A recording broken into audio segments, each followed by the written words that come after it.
আনাসের মা বললেন, আমি মানুষ ধাক্কাতে ধাক্কাতে বিশ্বনবীর সামনে পর্যন্ত গেলাম, যে দেখি সবাই বিশ্বনবীরে হাদিয়া দেয়।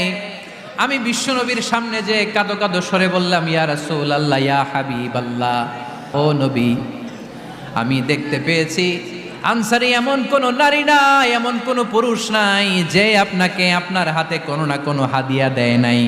ওয়া ইন্নী লা আকদিরু আলা যালিকা মা উতহিফুকা বি, কিন্তু ইয়া রাসূলুল্লাহ, ইয়া হাবিবাল্লাহ, আমার কাছে তো কোনো টাকা নাই, আমার কাছে কোনো পয়সা নাই, আমার ঘরে এমন কোনো জিনিস নাই যেই জিনিসটা আমি আপনারে হাদিয়া দেব, ইল্লা ইবনি হাদা, আমার এই নাড়ছেড়া ধন কলিজার টুকরা সন্তান আনাস ছাড়া।